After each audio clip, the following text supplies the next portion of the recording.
ചേട്ടാ, ജി സുധാകരൻ തന്റെ പാർട്ടിയുമായി ബന്ധപ്പെട്ട് മാറി നിൽക്കുന്ന സാഹചര്യം, അതേപോലെ ആലപ്പുഴയിൽ സ്വതന്ത്ര സ്ഥാനാർത്ഥിയായി ജി സുധാകരന്റെ രംഗപ്രവേശം മാധ്യമങ്ങളെ കാണുന്നുണ്ടായിരുന്നു അദ്ദേഹം. അതേപോലെ തന്നെ ഈ അടുത്തിടെ ചർച്ച ചെയ്ത പല വിഷയങ്ങളെ പറ്റിയിട്ടും അദ്ദേഹം സംസാരിക്കുകയുണ്ടായി. അതിൽ തന്നെ ഈ അടുത്തിടെ അദ്ദേഹം പറഞ്ഞ 2 പ്രസ്താവനകളെ പറ്റിയിട്ടും മാധ്യമങ്ങൾ ചോദിക്കുന്നുണ്ടായിരുന്നു. ശ്രീ പിണറായി വിജയൻ അദ്ദേഹത്തെ അല്ലെങ്കിൽ അദ്ദേഹം വീണ്ടും മുഖ്യമന്ത്രി ആകുന്നതിൽ എന്താണ് അഭിപ്രായം? സന്തോഷം എന്നാണ് അദ്ദേഹത്തിന് ഉത്തരം. അതേപോലെ താങ്കൾ ആ വാക്ക് മാറ്റി പറഞ്ഞില്ലേ, ശ്രീ പിണറായി വിജയൻ അഭിമുഖീകരിക്കുന്ന അല്ലെങ്കിൽ അദ്ദേഹം മുന്നിൽ നിൽക്കുന്ന സർക്കാർ 3ാം തവണ വരില്ല എന്ന് നിങ്ങൾ പറഞ്ഞില്ലേ? അപ്പോൾ 2 തവണ നിലപാട് മാറ്റിയത് എന്തിനാണ്? ഇങ്ങനെ ഒരുപാട് ചോദ്യങ്ങൾ ഇന്ന് അദ്ദേഹം മാധ്യമങ്ങളെ കാണുന്നതിൻ്റെ ഇടയിൽ ഉണ്ടായിട്ടുണ്ടായിരുന്നു. അതേപോലെ UDFന്റെ പിന്തുണ ജി സുധാകരന് കിട്ടുന്ന ആ ഒരു സാഹചര്യം, അതിനെ പറ്റിയിട്ടും ചോദ്യങ്ങൾ ഉണ്ടായിരുന്നു. അപ്പോൾ അത്യാവശ്യം കർക്കശമായി അദ്ദേഹം ചോദ്യങ്ങളെ പ്രതികരിക്കുന്നുണ്ടായിരുന്നു. ചിലപ്പോൾ കുറേ ദിവസങ്ങളായി ഈ മാധ്യമങ്ങളിൽ പല രീതിയിൽ അദ്ദേഹത്തെ പറ്റി വാർത്തകൾ ചെയ്യുന്നത് കൊണ്ടായിരിക്കാം അങ്ങനെ ഒരു പ്രതികരണത്തിലേക്കൊക്കെ കടന്നത്. അതിനെ ഇതിൽ നമ്മൾ മനസ്സിലാക്കേണ്ട ഒരു കാര്യം അറിയോ, ഈ കാണുന്ന ഈ കോൺട്രവേഴ്സി ഉണ്ടാക്കിയത് മാധ്യമങ്ങളാണ്. കാര്യം അദ്ദേഹത്തിന് പാർട്ടിയുമായി ഒരു ചെറിയ രീതിയിൽ ശ്രദ്ധ മാത്രമേ ഉണ്ടായിരുന്നുള്ളൂ. അതിന് ഇത്രയും ആളി കത്തിച്ചത് ആ പറയുന്ന പ്രസ്തുത സ്ഥലത്തെ സാറ്റലൈറ്റ് ഒരു ചാനലിൻ്റെ പേര് ഞാൻ പറയുന്നില്ല, ആ ചാനലിലെ ഒരു മാധ്യമ പ്രവർത്തകയാണ് എന്നാണ് മറ്റൊരു സാമൂഹ്യ മാധ്യമത്തിൽ അതേ ജില്ലക്കാരനായ എൻ്റെ ഒരു സുഹൃത്ത് ചെയ്ത ഒരു വീഡിയോയിലൂടെ ഞാൻ കണ്ടത്. അതായത് ആ ചാനലിൻ്റെ പേരൊന്നും ഞാൻ പറയുന്നില്ല. അതായത് ഇവർ ഈ വാർത്ത ഉണ്ടാക്കാനായി ഒരു പ്രമുഖ ന്യൂസ് ചാനലാണ് ഈ അടുത്തിടയ്ക്ക് എന്ന് പറഞ്ഞാൽ ഒരു 3 കൊല്ലോ 4 കൊല്ലോ അവർ ലോഞ്ച് ചെയ്തിട്ട്, അപ്പോൾ അവർക്ക് ഈ പറയുന്ന കോൺട്രവേഴ്സി ഉണ്ടാക്കണം. കോൺട്രവേഴ്സി ഉണ്ടാക്കിയാലേ അവർക്ക് വാർത്തയുള്ളൂ. അപ്പോൾ സുധാകരൻ വയസ്സൊക്കെ ആയ ഒരാളല്ലേ, ഒരു തികഞ്ഞ സോഷ്യലിസ്റ്റ് കൂടെയാണല്ലോ, ചെറുതായിട്ടൊന്ന് മൂട്ടി തീയിട്ട് കൊടുക്കുക ചെയ്തത്. അതാണ് ഇത്രയും വലിയ രീതിയിൽ അങ്ങ് സ്പ്രെഡ് ആയത്. സുധാകരൻ അദ്ദേഹം ഈ മാധ്യമ ചാനലിന്റെ പേരൊക്കെ പറയുന്നുണ്ട്. അത് ഈ ശ്രീ പിണറായി വിജയനുമായി ബന്ധപ്പെട്ട ആ ഒരു വാർത്തയില് ശരിക്കും ഇദ്ദേഹത്തോട് ചോദിക്കുന്നത്, താങ്കൾ 2 നിലപാടെടുത്തില്ലേ, എന്തിനാ വാക്ക് മാറ്റി പറഞ്ഞത്? ഇദ്ദേഹത്തെ പേടിച്ചിട്ടാണോ? അല്ലെങ്കിൽ പിന്നീട് ഈ ചിലപ്പോൾ ഈ രാഷ്ട്രീയ പിന്തുണകളൊക്കെ പുറത്തുനിന്ന് കിട്ടിയതിന്റെ ബലത്തിലാണോ ഇപ്പോ പിണറായി സർക്കാർ വരില്ല എന്നൊക്കെ പറയുന്നത്? അങ്ങനെ മാറ്റി പറഞ്ഞപ്പോ സുധാകരന്റെ മറ്റൊരു മുഖമാണ് നമ്മൾ കാണുന്നത്. അദ്ദേഹം പറയുന്നത്, നിങ്ങൾ തന്നെയല്ലേ കൊടുത്തത്, നിങ്ങളുടെ നാട്ടിലെ ഒരു ചാനൽ ഉണ്ടല്ലോ, ആദ്യം പേര് മാറി 24 എന്നാണ് പറയുന്നത്. അപ്പോ റിപ്പോർട്ട് പറയുന്നത് 24 അല്ല എന്ന് വെച്ചാല് റിപ്പോർട്ടറിന്റെ എന്ന് വെച്ചാൽ ആരാണോ ആ വാർത്ത റിപ്പോർട്ട് ചെയ്തത് അയാളുടെ പേര് കൂടെ ജി സുധാകരൻ പറയുന്നത് റിപ്പോർട്ടർ ചാനലിലെ ഡോക്ടർ അരുൺകുമാർ ആണ് ആ ഒരു വാർത്ത അവതരിപ്പിച്ചതെന്നാണ് അദ്ദേഹം പറയുന്നത്. സംസാരിച്ചപ്പോ അദ്ദേഹം ആ ചാനലിന്റെ പേര് പറഞ്ഞില്ലേ. ഈ പറയുന്ന സംഗതി ഒരു സോഷ്യൽ മീഡിയയിൽ നമ്മളോടൊപ്പം ഒക്കെ ജോലി ചെയ്യുന്ന മറ്റൊരു മാധ്യമ പ്രവർത്തകൻ, അതേ ജില്ലക്കാരൻ, അദ്ദേഹം പറഞ്ഞു ഇതൊരു കൊട്ടാര വിപ്ലവം മാത്രമാണ്, ഇതൊരു വലിയ കൊട്ടാര വിപ്ലവം എന്ന് പറഞ്ഞാൽ അറിയാമല്ലോ, അത് വലിയ സംഗതിയെ ആയിരുന്നില്ല. ഇതൊരു പ്രമുഖ മാധ്യമ പ്രവർത്തക, അവർ ഒരു കമ്മ്യൂണിസ്റ്റ് കുടുംബത്തിലെ വ്യക്തിയാണ്, അവർ തന്നെയാണ് ഈ പറയുന്ന സുധാകരൻ, അവരടങ്ങുന്ന ഒരു സംഘമാണ് ഇദ്ദേഹത്തിനെ കൊണ്ട് ഇത്രയും ചെയ്യിപ്പിച്ചത്. പിന്നെ 2, അദ്ദേഹം എന്ന് പറയുന്ന വ്യക്തി ഒരു കമ്മ്യൂണിസ്റ്റുകാരനാണ്. ഇവരെല്ലാവരും അദ്ദേഹം ഒരു തികഞ്ഞ കമ്മ്യൂണിസ്റ്റാണ്. അപ്പോൾ അദ്ദേഹം ഈ പാർട്ടി പീഡിപ്പിച്ചു എന്നൊക്കെ പറഞ്ഞത് ശരി തന്നെയാണ്, പക്ഷെ അതൊരു ചെറിയ കനലേ ഉണ്ടായിരുന്നുള്ളൂ. അതിനെ ഇവരെല്ലാം കൂടെ ആളി കത്തിച്ചതാണ്. ഈ ഇടയ്ക്ക് കാണിച്ചിട്ടുള്ള എല്ലാ പ്രവൃത്തികളും, അദ്ദേഹം ഇടയ്ക്ക് കാണിച്ചിട്ടുള്ള എല്ലാ എടുത്തുചാട്ടവും എന്നാണ് പറയുന്നത്. അദ്ദേഹം ഒരു 75 വയസ്സൊക്കെ കഴിഞ്ഞൊരു മനുഷ്യനാണ്. ഇത്രയും വയസ്സ് കഴിഞ്ഞൊരു മനുഷ്യൻ ആരെങ്കിലുമൊക്കെ ഇങ്ങനെ പിന്നെന്ന് പറയുമ്പോൾ എടുത്തങ്ങ് ചാടും. അങ്ങനെയാണ് അദ്ദേഹം ചാടിയത്. പിന്നെ ഇവർ ചോദിച്ച പോലെ അദ്ദേഹത്തിന് പിണറായി വിജയനോട് പേടിയോ അല്ലെങ്കിൽ അവരുടെ സപ്പോർട്ട് കിട്ടണമെന്നോ അങ്ങനെയൊന്നും ഉദ്ദേശിച്ച് പറഞ്ഞതല്ല. അദ്ദേഹത്തിന് അതിൻ്റെ ആവശ്യമില്ല. എനിക്ക് തോന്നുന്നത് അതിന് ഒരൊറ്റ ഒരു കാര്യം മാത്രമേ ഉള്ളൂ. പിണറായി വിജയൻ എന്ന് പറയുന്ന വ്യക്തിയോ അല്ലെങ്കിൽ നാസർ എന്ന് പറയുന്ന ആലപ്പുഴയിലുള്ള അവരുടെ പാർട്ടിയുടെ സെക്രട്ടറിയോ, ഇവരാരും ആരൊക്കെ എന്തൊക്കെ തനിക്കിട്ട് പണിതിട്ടുണ്ടോ അതിനൊറ്റ ഉദാഹരണം. എൻ്റെ ജനപ്രീതി എന്ന് പറഞ്ഞാൽ ജി സുധാകരൻ്റെ ജനപ്രീതി എത്രയെന്ന് അദ്ദേഹത്തിന് ഈ പാർട്ടിക്കാരെയാണ് കാണിച്ചു കൊടുക്കേണ്ടത്. അതിനാണ് അദ്ദേഹം മത്സരിച്ചത്. അദ്ദേഹത്തിന് 10 വോട്ട് കിട്ടിയാലും ആ 10 വോട്ടാണ് എൻ്റെ ജനപ്രീതി എന്നാണ് ഞാൻ മനസ്സിലാക്കുന്നത്. അങ്ങനെയാണ്. ആ ഒരു 10 വോട്ട് അദ്ദേഹത്തിന് കിട്ടിയാൽ ആ 10 വോട്ടാണ് എൻ്റെ ജനപ്രീതി എന്ന്, അല്ലയോ പുതിയ കമ്മ്യൂണിസ്റ്റുകാരെ എന്നാണ് അദ്ദേഹം പറയുന്നത്. അത്ര മാത്രമേ അദ്ദേഹം ഉദ്ദേശിക്കുള്ളൂ. അദ്ദേഹം തോക്കാനോ അദ്ദേഹം ജയിക്കാനോ അല്ലെങ്കിൽ അദ്ദേഹത്തിന് ജയിച്ച് പാർലമെന്റ് തലത്തിൽ പോകാൻ ഇവർ പറയുന്ന പോലെ ആഗ്രഹം ഉണ്ടായിട്ടൊന്നുമല്ല. പിന്നെ മെറിറ്റില്ലാത്ത എന്താ കുറവ് അദ്ദേഹത്തിനുള്ളത്? 75 വയസ്സ് കഴിഞ്ഞ മുഖ്യമന്ത്രി പിണറായി വിജയൻ മത്സരിക്കാന്നുണ്ടെങ്കിൽ അദ്ദേഹത്തിനേക്കാളും പാർട്ടിയിൽ സീനിയർ ഒരു പാർട്ടി സെക്രട്ടറി ആവാനുള്ള യോഗ്യതയുണ്ട് അദ്ദേഹത്തിന്. പറയുന്നുണ്ട്, എനിക്ക് മത്സരിക്കാതിരിക്കാൻ ഞാൻ യോഗ്യത കുറവൊന്നും കാണുന്നില്ല. അതേപോലെ പ്രവർത്തകരുടെ ഇടയിൽ നിന്ന് ഇയാളെ വേണ്ട, അങ്ങനെ ഒരു അങ്ങനെ ഒരു ഇഷ്ടക്കുറവും ജി സുധാകരനെ പറ്റിയിട്ട് ഇല്ല, അങ്ങനെ ഒരു കാര്യമില്ല. അതോടൊപ്പം തന്നെ പലരും ചോദിക്കുന്ന ഒരു ചോദ്യമാണ്, താങ്കൾ കോൺഗ്രസിലേക്ക് ചേരുന്നോ BJP-യിലേക്ക് ചേരുന്നോ? ഇവർക്കൊന്നും അദ്ദേഹത്തെ അറിയില്ല. അല്ല, അങ്ങനെ പറയുമ്പോൾ അദ്ദേഹത്തിന് ഉത്തരം എന്ന് പറയുന്നത് ഞാനൊരു കമ്മ്യൂണിസ്റ്റുകാരനാണ്, ഞാൻ പാർട്ടി വിട്ടു എന്ന് വെച്ചാൽ ഈ പാർട്ടിയാണ് കമ്മ്യൂണിസ്റ്റ് എന്ന് അദ്ദേഹം ഞാനൊരു കാര്യം ചോദിച്ചോട്ടെ. മാധ്യമ പ്രവർത്തനത്തിൽ വന്നിട്ട് ഒരു കുറച്ച് കാലങ്ങളെങ്കിലും ആയി. നിങ്ങളുടെ ജില്ലയിൽ അടുത്ത ജില്ലയിലാണ്, നിങ്ങൾക്ക് കേട്ട് കേൾവിയെങ്കിലും ഇല്ലേ ഈ ജി സുധാകരൻ? എന്റെ ജില്ല തന്നെയാണ്.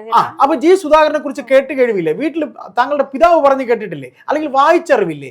പിന്നെ എന്ത് ചോദ്യമാണ് ചോദിക്കുന്നത്? അദ്ദേഹം കമ്മ്യൂണിസ്റ്റ് പാർട്ടി വിട്ട് കോൺഗ്രസിൽ പോകുമോ? ഇതാണ് പറഞ്ഞത്. ഇപ്പോഴത്തെ മാധ്യമ പ്രവർത്തകർക്ക് ശരിക്ക് ഒരു രാഷ്ട്രീയക്കാരനെ, ഇത്രയും പാരമ്പര്യമുള്ള ഒരു രാഷ്ട്രീയക്കാരനെ അവരുടെ പാർട്ടിക്കാർ പിന്നെ അദ്ദേഹത്തോട് പെരുമാറിയതിനേക്കാളും മോശമായിട്ടാണ് ഇന്നത്തെ മാധ്യമ പ്രവർത്തകർ പെരുമാറുന്നത്. മോശമാണ്. അതിന്റെ മറ്റൊരു വശം പിന്നീട് ഉള്ളതെന്ന് പറഞ്ഞാൽ UDF-ന്റെ പിന്തുണ അദ്ദേഹത്തിന് കിട്ടിയ സ്ഥിതിക്ക് നിങ്ങൾ UDF-കാരനാണോ? അപ്പൊ അദ്ദേഹം പറയുന്നത് ഞാൻ സ്വതന്ത്രനായി മത്സരിക്കാമെന്നാണ് അറിയിച്ചിട്ടുള്ളത്. ഞാൻ സ്വതന്ത്രനായാണ് മത്സരിക്കുന്നത്, പാർട്ടിയെ അഭിമുഖീകരിക്കുന്നില്ല, അല്ലെങ്കിൽ പാർട്ടി വിട്ട് പുറത്തു വന്നു എന്നതിന്റെ അർത്ഥം ഞാൻ കമ്മ്യൂണിസ്റ്റുകാരനാകുന്നില്ല എന്നല്ല. അതിനോടൊപ്പം തന്നെ എനിക്ക് ആര് പിന്തുണ അർപ്പിച്ചു കഴിഞ്ഞാലും ഞാനത് സ്വീകരിക്കുന്നുണ്ട് എന്ന് വിചാരിച്ചാൽ അവരുടെ പിന്തുണയോടെ അല്ലെങ്കിൽ അവരുടെ സ്ഥാനാർത്ഥിയായി ഞാൻ മത്സരിക്കുന്നതല്ല, ഞാൻ സ്വതന്ത്രനായാണ് മത്സരിക്കുന്നത്. എന്നെ പിന്തുണച്ചു കഴിഞ്ഞാൽ എന്നെ ഇപ്പോൾ മറ്റ് സ്വതന്ത്രരാണെങ്കിലും മറ്റു പാർട്ടിക്കാരാണെങ്കിലും ഏത് പാർട്ടിയും എന്നെ പിന്തുണച്ചു കഴിഞ്ഞാൽ ആ പിന്തുണ ഞാൻ സ്വീകരിക്കുന്നു. ഓക്കെ, ഞാൻ ആലപ്പുഴ ജില്ലയിൽ നിന്നും പ്രതിനിധീകരിച്ച് മത്സരിക്കുന്ന സ്വതന്ത്ര സ്ഥാനാർത്ഥി ജി സുധാകരൻ, ആ ലേബലാണ് അദ്ദേഹത്തിനുള്ളത്. അതിൽ നിന്നും നിങ്ങൾ UDF-ന്റെ പിന്തുണ വാങ്ങുന്നു അല്ലെങ്കിൽ അംഗീകരിക്കുന്നു എന്ന് പറയുമ്പോൾ ഇനിയിപ്പോ ജി സുധാകരൻ കോൺഗ്രസിലേക്ക് ചാടാൻ പോവുകയാണ്, അല്ലെങ്കിൽ കോൺഗ്രസ് ടിക്കറ്റിലാണ് മത്സരിക്കുന്നത്, ഇനിയിപ്പോ ജി സുധാകരൻ BJP-യിലേക്ക് കയറുന്ന കാണാൻ പറ്റും. അങ്ങനെയൊരു അല്ലെങ്കിൽ അങ്ങനെ ഒരു രീതി, അങ്ങനെയാണ് ഈ ഇദ്ദേഹത്തിന്റെ പ്രതികരണങ്ങളാണെങ്കിലും ഈ വാർത്തകളൊക്കെ പോകുന്ന രീതി. അതാണ് ചിലയിടത്തൊക്കെ നമ്മൾ കാണുകയുണ്ടായി, ജി സുധാകരൻ ഇനി കോൺഗ്രസിലേക്കോ, ജി സുധാകരൻ അടുത്തതായി ആലപ്പുഴയിൽ BJP-യിൽ നിന്ന് മത്സരിക്കുന്നുണ്ടോ?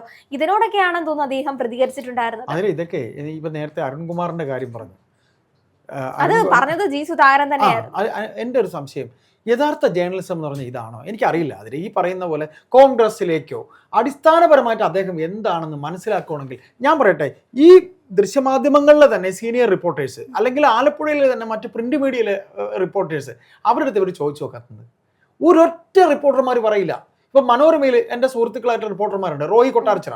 അദ്ദേഹം നമ്മൾ ഒരുമിച്ച് വർക്ക് ചെയ്യുന്നത്, അദ്ദേഹം ഒരു സീനിയർ റിപ്പോർട്ടറാണ്.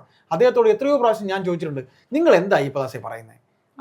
എനിക്കറിയാം അദ്ദേഹം പോവില്ല എന്ന്. കാര്യം അദ്ദേഹം ഒരു സോഷ്യലിസ്റ്റാണ്. അദ്ദേഹം അങ്ങനെ പോവില്ല. പിന്നെ എന്ത് അർത്ഥത്തിലാണ് ഇവരൊക്കെ ഈ പറയുന്നത്? ഇപ്പൊ അദ്ദേഹത്തോട് ചോദിച്ചിരിക്കുന്നത്, നിങ്ങളെ ദത്തെടുത്തിരിക്കുന്നത് കോൺഗ്രസ് ആണോ? നമ്മളിപ്പോഴും പറയുന്നു. മറ്റൊരു രസം എന്ന് പറഞ്ഞു കഴിഞ്ഞാൽ, അത് കൈരളി ചാനലിന്റെ ഒരു റിപ്പോർട്ടർ അദ്ദേഹത്തിനോട് ചോദ്യം ചോദിക്കുന്നുണ്ടായിരുന്നു. അപ്പോൾ ഇതേ ചോദ്യം താൻ, അല്ലെങ്കിൽ ഇദ്ദേഹം തിരിച്ചു ചോദിക്കുന്നത്, താൻ കമ്മ്യൂണിസ്റ്റ് ആണോ?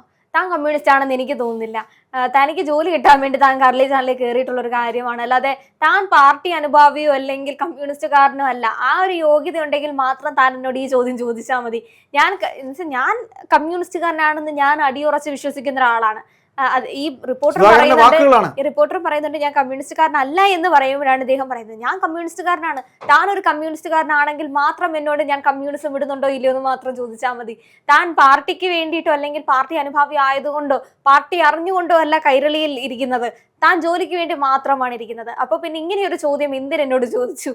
ഇത്തരം ചോദ്യങ്ങൾ, കുറുക്കിക്കൊള്ളുന്ന ചോദ്യങ്ങൾ ചോദിക്കുന്ന ഒരു വ്യക്തിയാണ് അദ്ദേഹം. അതുകൊണ്ടാണ് ഇവർക്കൊന്നും അദ്ദേഹത്തെ ഇഷ്ടപ്പെടാത്തത്. അതായത് ഇത്രയേ ഉള്ളൂ. ഈ പറയുന്ന പോലെ ഇന്ന് ഈ കാലാനുസൃതമായിട്ട് ഇപ്പം ഇങ്ങനെയുള്ള ഈ പോക്കിൽ സുധാകരനെ പോലൊരു കമ്മ്യൂണിസ്റ്റുകാരനെ ഇവർക്ക് ആവശ്യമില്ല. അദ്ദേഹം പക്ഷേ ഇപ്പോഴും ആ കമ്മ്യൂണിസത്തെ അല്ലെങ്കിൽ ഇടതു ചിന്തകളെ അദ്ദേഹം ഇങ്ങനെ കൊണ്ടു നടക്കുകയാണ്. ഇങ്ങനെയുള്ളവർ അദ്ദേഹത്തിന് ഒരു ഭാരമാണ്. ഇപ്പൊ H സലാമിനും അദ്ദേഹം ഭാരമാണ്, സജി ചെറിയാനും അദ്ദേഹം ഭാരമാണ്. ഈ പറയുന്ന രണ്ട് പേരുകളും ആണ് മുഖ്യമന്ത്രി പിണറായി വിജയനെ ചെവിക്കകത്ത് ഓതി ഇപ്പൊ ഒരാളെ കുറിച്ച് ഇങ്ങനെ കുറേ ഓതി കഴിയുമ്പോൾ, ഇപ്പം എന്നെ കുറിച്ച് കുറേ പറയാൻ പാടില്ലാത്ത കാര്യങ്ങൾ താങ്കൾ ഇവിടെ പറഞ്ഞു കഴിഞ്ഞാൽ താങ്കൾക്ക് എന്ത് ചിത്രമായിരിക്കും എന്നോട് ഉണ്ടാവുക? ആതിരിക്ക് എങ്ങനെയാണ് ഉണ്ടാവുക? അതുപോലെ ജി സുധാകരനെ കാലങ്ങളെ ഇപ്പൊ ഗൗരി അമ്മയെ അവരെങ്ങനെയാണ് പുറത്താക്കിയത്? ഇപ്പൊ എം വി രാഘവൻ ഈ പാർട്ടിയിൽ ഉണ്ടായിരുന്നെങ്കിൽ മുഖ്യമന്ത്രി ആകേണ്ട ആളായിരുന്നില്ലേ? അല്ലെ? ആ MVR-നെ ആരൊക്കെയാ പുറത്താക്കിയത്? അപ്പൊ നമ്മുടെ ഇവിടെ ജ്യോതിർ ഘോഷ് സാറൊക്കെ സംസാരിക്കാൻ വരുമ്പോൾ പറയും, കാലാനുസൃതമായി ഈ പാർട്ടിക്കൊരു അപച്യുതി അല്ലെങ്കിൽ ഇതിങ്ങനെ നശിച്ചങ്ങ് പോകേണ്ടത് കാലത്തിന്റെ ആവശ്യമാണ്, കാലഘട്ടത്തിന്റെ ആവശ്യമാണ്. ഇതിനൊരു മനുഷ്യമുഖമില്ല എന്നാണ് സാറ് കഴിഞ്ഞ ദിവസം സംസാരിച്ചത്. ഒരു യന്ത്രമുഖമുള്ള പാർട്ടിയാണ്. അപ്പൊ യന്ത്രമുഖമുള്ള പാർട്ടിയുടെ ഓരോ പൽചക്രവും, ഇത് അദ്ദേഹത്തിന്റെ ഭാഷയാണ്, എൻ്റെ ഭാഷയല്ല, അദ്ദേഹം പറഞ്ഞതാണ് നമ്മളോട്. പൽചക്രവും ഇങ്ങനെ തകർന്നു വീഴുന്നു, അതുപോലെ ഇത് തീരുകയാണ്. അപ്പോൾ പിണറായി വിജയൻ എന്ന് പറയുന്ന ഏക സ്വരത്തിലെ ഈ പാർട്ടി, പിണറായി വിജയൻ എന്ന ഏക സ്വരം, ആ ഏക സ്വരം ആണ് ഇതെല്ലാം കേട്ട് ഇതെല്ലാം ഏകശില എന്നൊക്കെ പറയുന്നില്ല, ഏകശില, ഈ ഏകശില എന്ന് പറയുന്ന പോലെ അദ്ദേഹം കൽപ്പിക്കുന്നു, അനുസരിക്കുന്നു. ജി സുധാകരൻ ഒരു തികഞ്ഞ കമ്മ്യൂണിസ്റ്റ് ആണ്. അദ്ദേഹം എന്ന് വിടവാങ്ങുന്നു, നമ്മുടെ ജീവിതത്തിൽ എന്ന് അദ്ദേഹം ഈ ലോകത്തോട് വിടവാങ്ങുന്നു അന്ന് വരെ അദ്ദേഹം അങ്ങനെ ആയിരിക്കും. ഈ കണ്ട് ഇവരൊന്നും പറയുന്ന പോലെ അദ്ദേഹം കോൺഗ്രസിലും പോകില്ല. അത് അവർക്ക്. അപ്പൊ ഞാൻ ചോദിക്കട്ടെ, കെ സി വേണുഗോപാൽ എപ്പോഴെങ്കിലും പറഞ്ഞിട്ടുണ്ടോ അദ്ദേഹം കോൺഗ്രസ്? കെ സി വേണുഗോപാലിന് അറിയാം, പറയുന്ന വി ഡി സതീശൻ അറിയാം. അദ്ദേഹം ഇപ്പൊ പിണങ്ങി നിൽക്കുന്നു, ശരിയാണ്, പക്ഷെ അടിസ്ഥാനപരമായി അദ്ദേഹം ഒരു കമ്മ്യൂണിസ്റ്റ് ആണെന്ന് അറിയാം. ഇന്നത്തെ ഈ പറയുന്ന ഇന്നലെ കുറിച്ച തകരകൾ എന്നൊക്കെ അദ്ദേഹം പറഞ്ഞതുപോലെ അദ്ദേഹത്തിന്റെ ഭാഷയാണ്, എൻ്റെ അല്ല. ഈ കമ്മ്യൂണിസ്റ്റുകാർ ആ ഭാഷയും ഈ മാധ്യമപ്രവർത്തക ഭാഷയും തമ്മിൽ എന്ത് വ്യത്യാസമാണ് അതിലെ ഉള്ളത്? ഒരു വ്യത്യാസവും ഇല്ല. അപ്പൊ അദ്ദേഹം ഇത്രയല്ലേ പറഞ്ഞുള്ളൂ, ഇതിലും കടോരമായി പറയാതെ വിട്ടത് ഇവരുടെയൊക്കെ ഭാഗ്യം.